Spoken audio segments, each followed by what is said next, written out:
On le dit parfois roboratif, mais cette recette du chef creusois Pierre Ruillière, promis, sera légère. En pâte brisée, feuilletée, avec ou sans viande, les savoir-faire diffèrent pour ce plat de nos campagnes, le pâté de pommes de terre. Imaginez, les hommes sont au champ, hein, et les femmes leur portent ce qu'on disait le merende, le repas. Et alors, quand on va mettre des pommes de terre, de la crème, des herbes, un peu d'ail, un peu d'oignon, enfin, on met ce qu'on veut d'ailleurs, on peut même y mettre un petit peu de viande, qui va être entouré, cette farce, de la pâte en dessous, de la pâte au-dessus. C'est comme si c'était dans une cocotte. Ça garde bien au chaud. Pâté de pommes de terre pour 8 personnes. 18 rectangles de pâte feuilletée, 6 grosses pommes de terre, un quart de litre de crème liquide, 50 g de beurre, un fromage de gouzon, un bouquet de persil, 6 tranches de saumon fumé. Je mets mes pommes de terre au four, dans un four qui est préchauffé à 190 degrés.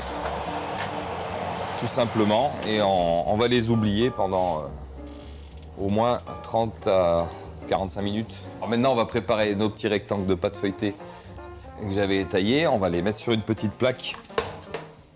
Donc on va bien les ranger côte à côte. Et on va le cuire entre 2 plaques et 2 papiers, comme ça, pour pas qu'ils décollent de trop. J'ai mis à peine 20 minutes. Et voilà. Prendre une dizaine de feuilles de persil plat, les plonger quelques secondes dans l'eau bouillante pour les blanchir, les essorer.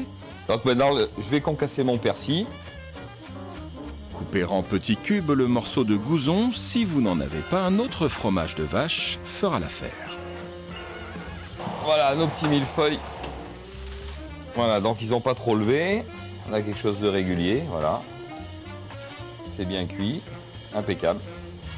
Couper une gousse d'ail, l'émincer. Dans la casserole, ajoutez crème liquide, sel, poivre.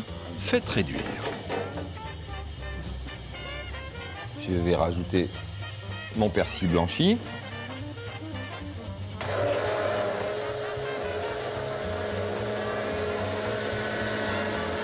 On va pas le garder au chaud parce que sinon le persil va noircir.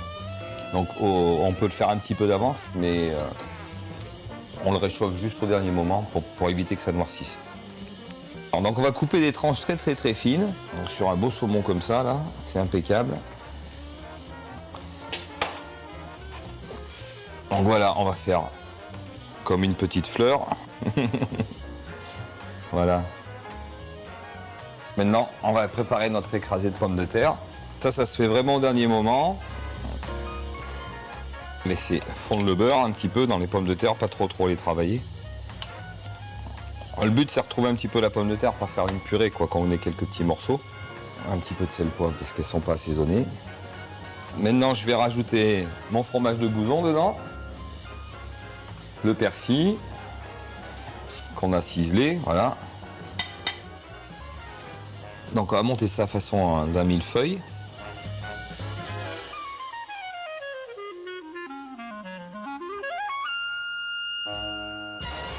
Et bien maintenant on va passer à table, hein. Ça se mange tant que c'est chaud. Voilà. Si monsieur veut bien. Ouais, on va réouvrir plus tard. Oui, mais écoutez, c'est très bon. C'est plus léger. Le mélange des saveurs est très agréable. Voilà.